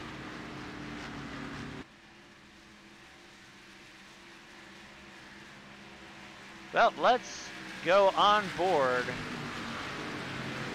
We're going to do a couple on board cameras here. We're going to go on board with the 8, then we're going to go on board with the 00, and then we're going to go on board with the 3.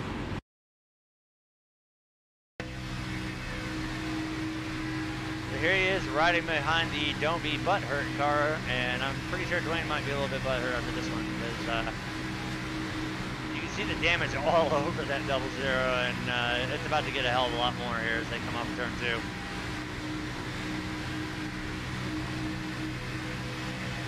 There's the side shot, just a bump gone bad, and unfortunately he took out 2 of his teammates with that. So now we're gonna go over to the 00 because I want to see his in-car on that. You back it up, and here it comes. Actually, we backed up a little bit. This is the lap leading up to it. Now you can see how easy it is to drive on the outside line here. A lot easier than that inside. And we're seeing there's not many cars in this field that don't have some sort of molested form of sheet metal on these cars. They're absolutely tore the hell up.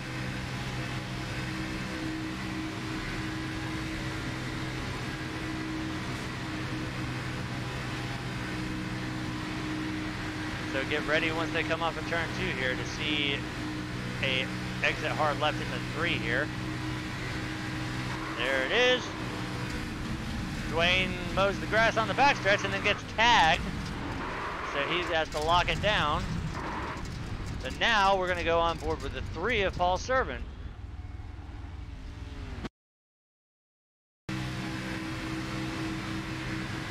Alright, so here we go from yet another point of view. We were riding from the race lead at the time, the 3 of Paul Servant, as he is about to go for one hell of a ride. Nowhere to go, and holy shit, I think he just rode over another car as his motor is detonated. He's going to have to tow that machine back. So several onboard shots there. We're going to go back to live now as we can see the 20 of Pondo Co. He's on pit road as well. And I think the interesting thing to note that look who's leading the race.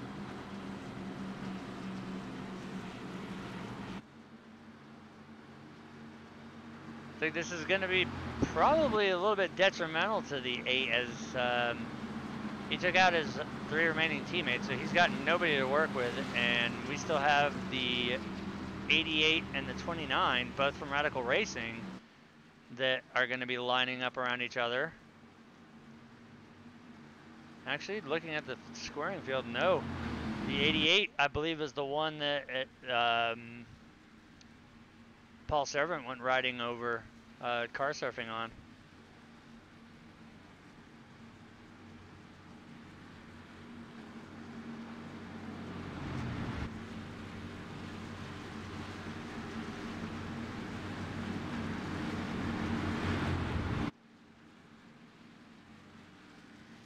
Alright, so while these guys are under pacing, we're going to go ahead and get in hopefully our final commercial break and return here with the green-white checker finish at Daytona International with the Cyber Racing Association's Homes Now, Not Later Super Speedway Series.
And we are back.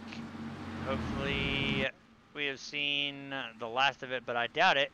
Now, once again, these guys will be attempting a green-white checker finish. Now, it doesn't matter what flag comes out next. If there is a wreck, they do have to race back to the line, but the next flag will end the race. And while the lights on the pace car are out, we're going to do a quick run through the top 10. Out front with the lead will be the 8 of Dana Osborne, the 29 of Matthew Welsenbach, the 97 of Jeremy Funk, the 2 of Rick Seabrands, the 99 of Tom Lamar, the 87 of Raymond Rittenhauer, the 58 of James Peterson, the 26 of Daniel Holloway, the 58 of Jim Peterson, the 11 of Jason Kinzer, and using his fast repair, the 00 of Dwayne.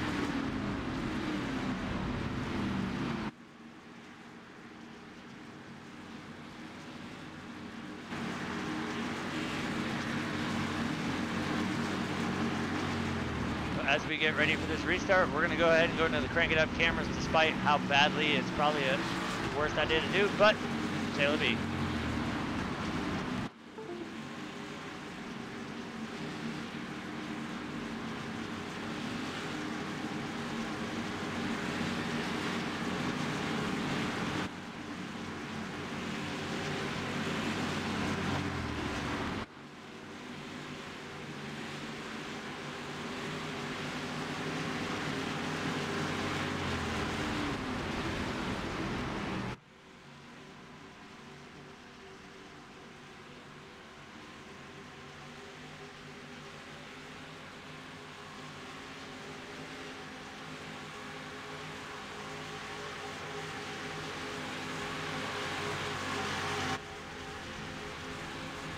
Green flag.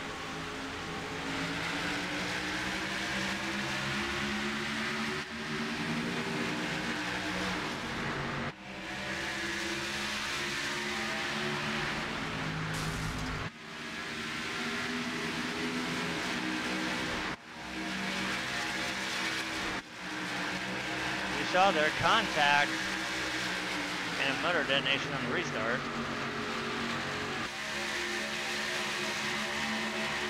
That would be the 11 of Jason Kinzer and the 101.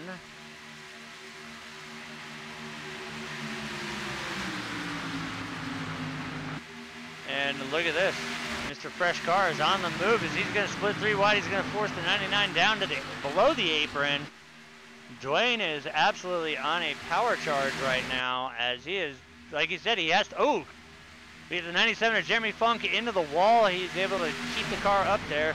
That was contact with Dwayne. So Dwayne right now, as we are on the final lap here, this is either going to end really well or we're going to see something very spectacular, as in they're going to spend an entire week trying to clean up a blood stain. You see the 2, and we're 3 wide on the backstretch. We got Southern Thunder versus Radical here. We got the 99 of Tom LeBar on the wall, so that's going to do away with the 3 wide. So now it's going to come down to, can the 29 of Matthew Welzenbach beat out the 8 of Dana Osborne and the 00? Oh, so we got contact between the 2. Matthew Welzenbach at the line is going to get it, as we've seen this several times before. So the top 3 will be, wow. Matt, wow. I actually kind of have to let my brain tell. It's going to be Matthew Welzenbach, Dana Osborne, and Jim Peterson, your top 3 tonight here.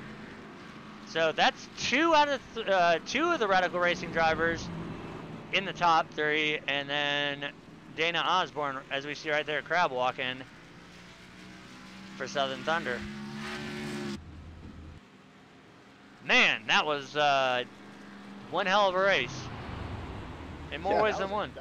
That was a great finish there. Dana was trying to do everything he could to hold off Matthew, and they were beating the crap out of each other, and Matt held on to it, and he won. That was a great move. He made a really key block on that back straightaway on the 99, and that gave him the extra run he needed.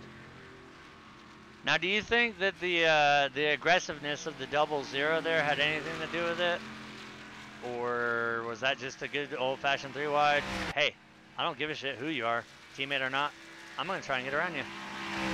Oh, yeah, it's last lap, and you just go for it. Whatever you got, you got. The 00 had a fresh car, and he's going to try to go for it. He said it when we interviewed him before. He's got to get a win to get, lock himself in. So, fourth place isn't going to really do much for you. Fifth place, sixth place, whatever. You want that win, so that's what he was going for. Well, this isn't the first time that we've seen a chaotic end to a race, and it damn sure ain't going to be the last time we've seen one. But the good news is season, I think it was the season opener where Jim Peterson won at Daytona. He's going to finish here third tonight, and he's our series sponsor. So the best part is we get to drag him up here and he can also help talk about his charity. So we're going to bring in our third place finisher now, the 58, as he's doing donuts. All right, Jim, you brought her home third in one hell of a finish. Yeah. That was something, we knew shit was going to hit the fan. We saw it in stage 1, we saw it in stage 2, we saw it in stage 3, where we saw Dana take out both of his teammates. And looking at the podium results, I see Radical in 2 of the 3 spots. That's got to be a great feeling for you. Yeah, it's pretty damn good. And I didn't expect that because I know my car was messed up. Well, looking at the field, I think it's safer to say that whose car was not fucked up versus whose was, and it looked like a junkyard towards the end of the race. But next week, and you got to plug the hell out of this. I hope you put the race on the iRacing forums because that's where you're going to get a shitload of attention for it. But walk us through next week's charity race for the viewers out there. Yeah, next week we're going to do charity race for Homes Now to help build our mobile shower unit for homeless people, and $10 entry fee. Payout's going to be 75% goes to Homes Now, and then 25% to payout. Field's going to be topped at 30 people. It's Daytona night, 65 degrees, 40% fuel in the trucks, open setup. And don't forget that Mike has also doubled the winner's fee from $25 to $50. He's throwing that in on top of us doing the broadcast for free, so that's more incentive for everybody out there. It doesn't matter who you are. If you run play tracks and hosted, you run it in leagues, get your ass out there, sign up for this race. It's a great charity. I've been plugging the living dog shit out of it all night because it's honestly been getting on my nerves that you've been on board as the series sponsor for 2 years, and it just seems that people are just too complacent or they just don't give a shit as to what's going on. Homelessness is a problem that seriously needs to be addressed, not just in your state, home state of Washington, but nationwide. It's something that needs to be eradicated. The turnover rate of the military going from having a place to live to living on the streets is astronomically high. This has to be dealt with, and it's great that your organization is trying to do something. As the problem is we have to get the society as a collective to get behind this, get the wheels moving, get the government restrictions lifted. Realize that this is not a choice. It's not a lifestyle. Oh, hey, I decided I'm just going to roll out of bed. Hey, it'd be a great idea if I lived in a fucking box for the rest of my life. No, that's not the way it happens. Usually a bad set of circumstances or just bad timing, bad luck, misfortune, you end up out on the streets, you have nowhere to live, and honestly, I got extremely pissed tonight and went off on a huge rant because I haven't seen the numbers moving as much as I've wanted to. And I know you're throwing a ton of money out of a nonprofit organization for all these broadcasts, and I want to make sure that you're getting every penny's worth for it. Yeah, it's kind of frustrating, we have the same problem here with our community donating. I don't get it. I mean, all we're trying to do, all our money goes to the homeless. There's no paid staff. We're all volunteers, so it's about 96 cents out of every dollar goes directly to the homeless and 4 cents for administration. So yeah, and being formerly homeless, it's really part of, I got out of the service and I became homeless right away. So it's something dear and near to my heart. And you're right. We got to deal with it. We got to think out of the box. What we've been doing to fix homelessness in the last 100 years isn't working. So we need to think out of the box and do something different. But I appreciate it. I don't know how to put it on the forum. So if you'd like to do that, that'd be awesome. I don't know how to do that. Well, we could definitely take care of that. I think is Welsenbach going to take care of the flyer? Because I know as soon as he gets that, you can send it to me, and it doesn't matter what the hell if I'm broadcasting or if I'm just streaming a bullshit video game or whatever. I'll plug the hell out of that for as much promotion, and we'll get it thrown up on the iRacing forums for you. Yeah, I'll get Matthew to get that flyer done hopefully today or by latest tomorrow. All right, aside from that, you brought her home third, and you had your fellow teammate, Matthew Welsenbach, in the mix there too. So great points night for Radical Racing. Who do you want to thank out there? I want to thank Radical Racing. I want to thank Dwayne for putting it on, Die Hard TV, Homes Now for sponsoring this, and all my teammates because it's pretty awesome. We're going for our third championship in a row as a team, and so I'd like to see it happen. Well, once again, congratulations on the third place tonight, and we will see you next week when we head to Daytona for the charity race. Thank you. All right, that was our third place finisher and series sponsor, Jim Peterson. Now we're going to bring in our second place finisher. All right, Dana, you brought her home in second spot. Walk us through what happened there on the backstretch there in the last stage. Who we talk to?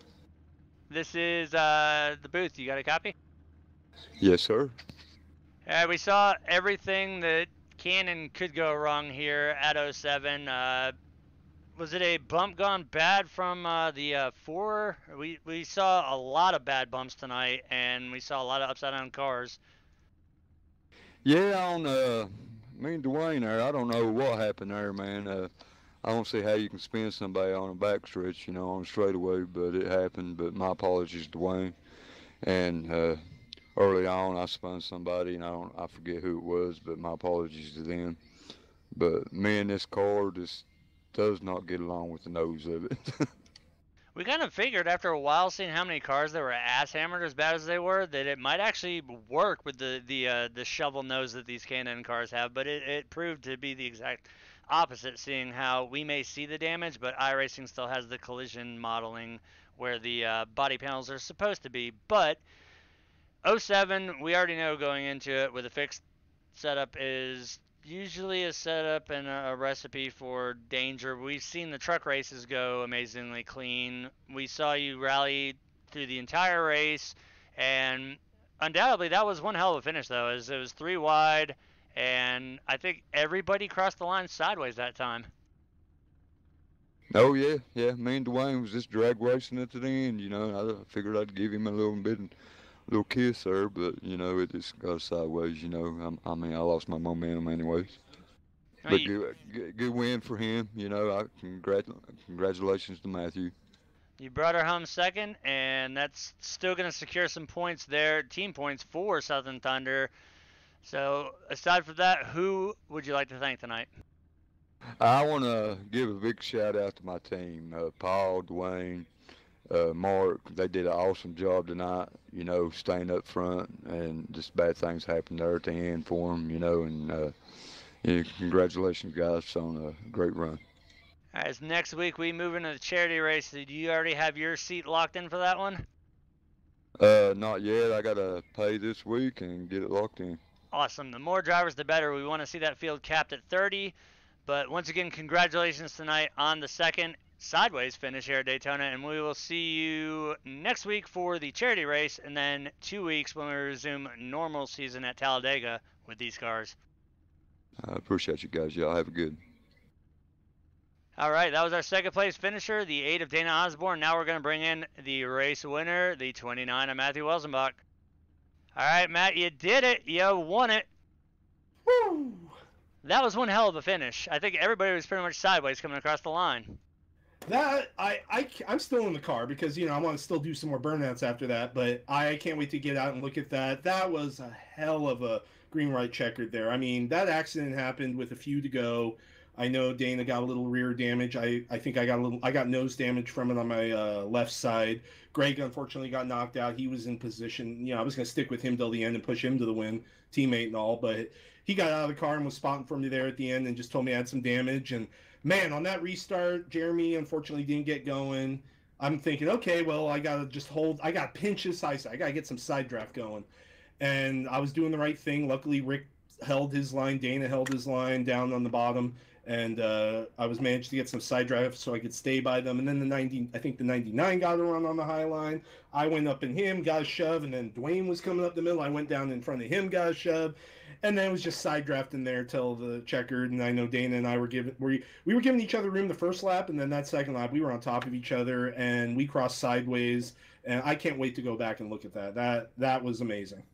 Well, the one thing that I strongly recommend is when you get out of the car, just close your eyes. Don't look at it. It looks more like a Cobalt than it does an Impala right now. But that seems to be the case with most of the cars tonight.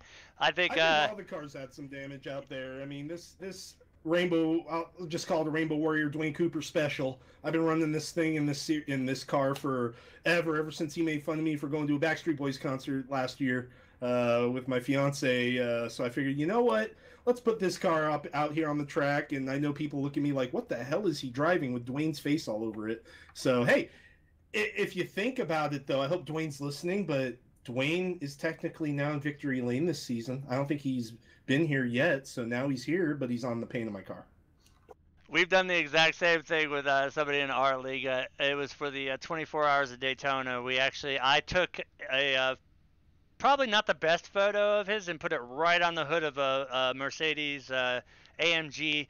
Put a rainbow across it, some Grand Max, some Diet Coke, some unicorn turd emojis, and we ran that lime green car in the 24 Hours of Daytona, and it was absolutely freaking hilarious. And actually, Mike had alluded to this during the race when Dwayne was restarting behind you. It's like, is he going to go up and hit Matt? Because technically, he'd be punching himself in the face here.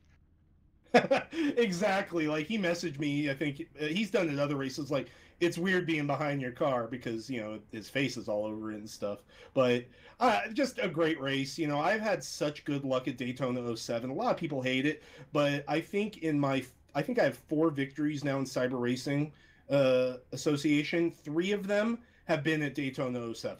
Like, for some reason, I have good races at this track. It is good to me. I didn't have 4X in this race until that last caution there to set up the green right checker. So, you know, I just have some good luck here. I don't know. I really like this track. It sits me well with the bumps and stuff. I mean, the high line's definitely the preferred line here. It's a little smoother than the low line, but hell, still a great race. I mean, everyone at Cyber Race, I know we had, I think a new guy here tonight. He did a great job, kept his nose clean, I think, and just good group of guys and great stuff, and I'm just excited. I'm a part-timer this season because I, get married in a couple months, so I'm putting some effort to that, make the fiance happy. But she's not here tonight, so I'm racing, and I get a win. So, hey, we'll go with it.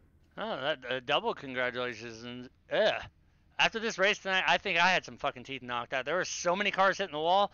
Double congratulations go to you, not only for that, for the engagement in the wedding and for the race win, but as we're looking at the car right now, I know that's Dwayne's face on the hood, but from up here, it looks like Hank Hill. Please tell him that next time you talk to him. That is awesome. Oh, with as much shit as he was talking in that pre-race show about Mike has been lighting him up all night. This has been all about Dwayne tonight. But Dwayne, a car with Dwayne's face all over it gets in victory lane. Of course. We'll go with it. Hey, what the hell else are we going to do? It's 07. We traveled back 11 years in time. And Mike actually has to say something here. Yeah, it's amazing. You have his face on the car, you hit the wall, and somehow his face got better looking. Thank you for that. I appreciate that. That's awesome. I've known Dwayne now for a while. I've been running here, helping him out, and it's nice to get a win. And the Southern Thunder guys, that second stage, you had, I think, Paul, Jorgensen, Dwayne on the high line, then you had Greg, Jim, and myself with Radical Race on the low line for pretty much that entire second stage. And Dana, who was a lap down at the time, was actually on the low side behind me. But holy crap, that was such a great race right there. We were giving each other room, but getting close and stuff. Of course, that last lap coming to the stage win, it was definitely a lot tighter, but holy crap. I mean, those guys on the high line were giving us room and being awesome and then pinching when they need to, but we were just going for broke. That really shows Southern Thunder. Those guys are spectacular. They always are. They're always at the front.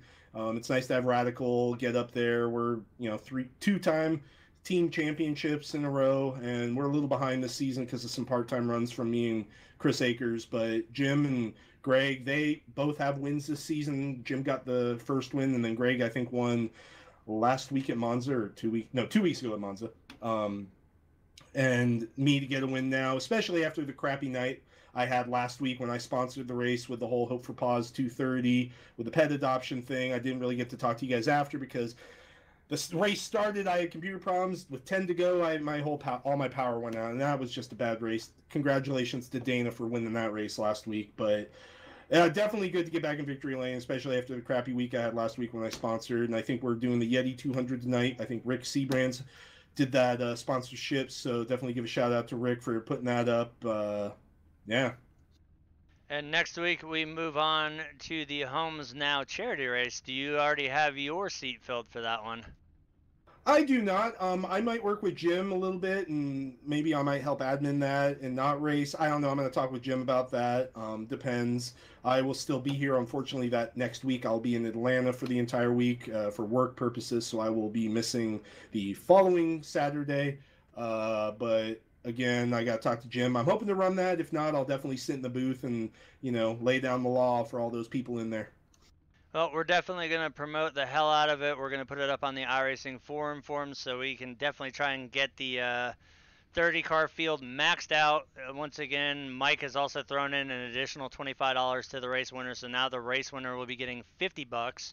So that's more incentive. If there's anybody out there that runs hosted races, anything, if plate track is your game, hey, it was originally Auto Club at night. Now we're going to Daytona at night. Get your ass out there. Sign up. It's for a great cause. $10 entry fee. 75% goes to the charity. The rest goes towards payouts. And it's a absolutely amazing cause. And we got to thank Dwayne for giving us that week off of the regular series so that we can run this race. It was originally supposed to be scheduled back in, I believe it was supposed to be in March, but that got postponed because there was an extremely low attendance. So, drivers out there, anybody listening, we need numbers. We need asses in seats. Go sign up. We will have the details on the iRacing forum. I will be plugging it as soon as I think Jim's going to get in contact with you about making the flyer. As soon as I get my hands on that, I will be plugging that as much as I can. We're going to try as hard as we can to get a 30 car field there at Daytona so we can see a great race next week. But once again, I don't want to overshadow the race win. Congratulations once again on the engagement in the upcoming marriage, but congratulations on the race win, and go ahead and thank anybody else that you might have left out.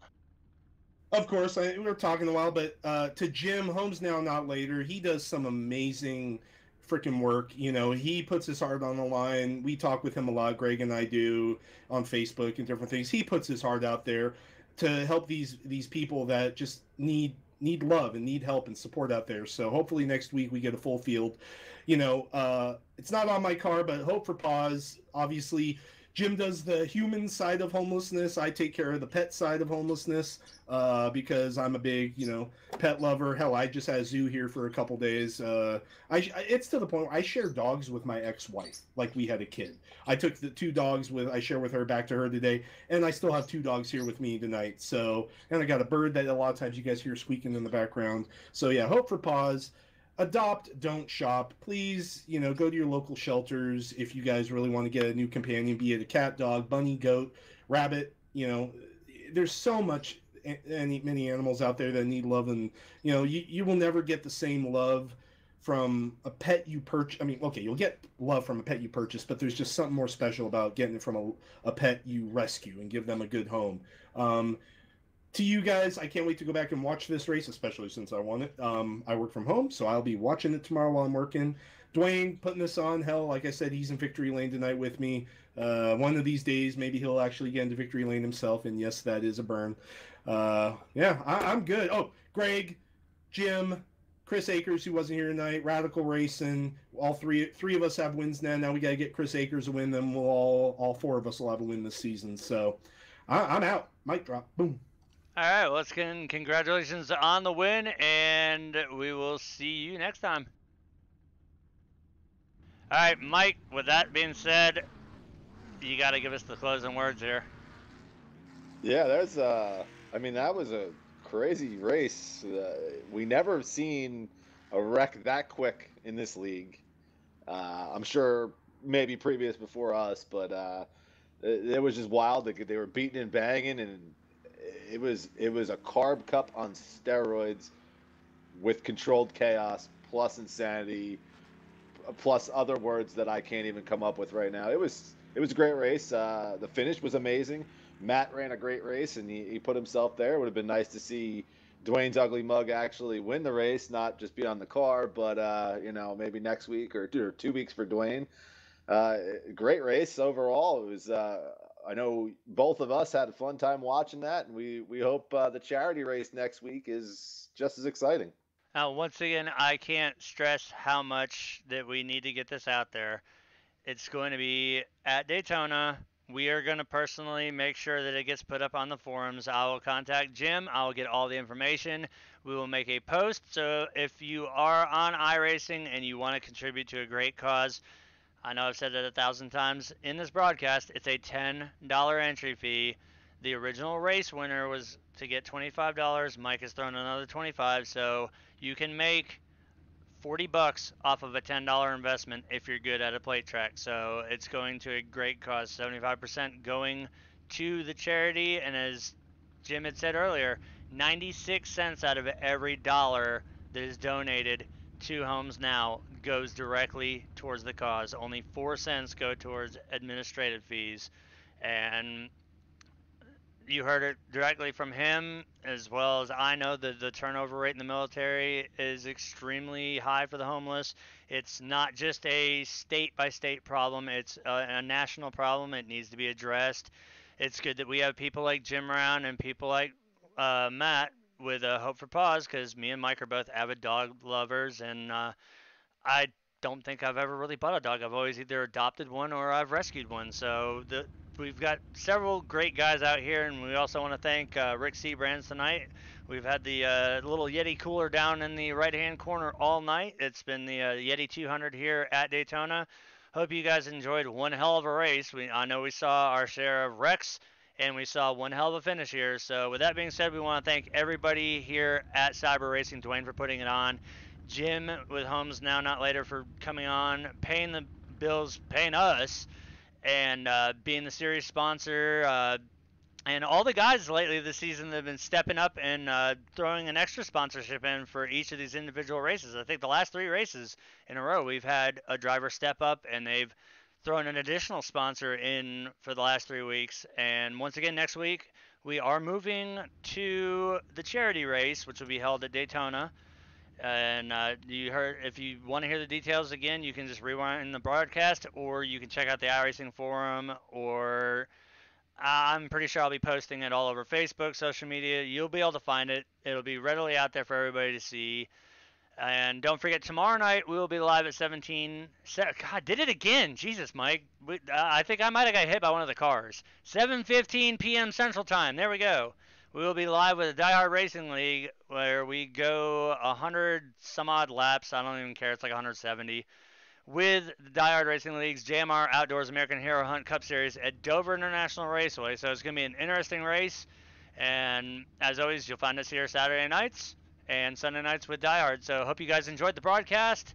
That's going to do it for us tonight. And we will see you guys next week at the same time, 7:55 p.m. for the charity race. So thanks for tuning in, and we will see you guys next time.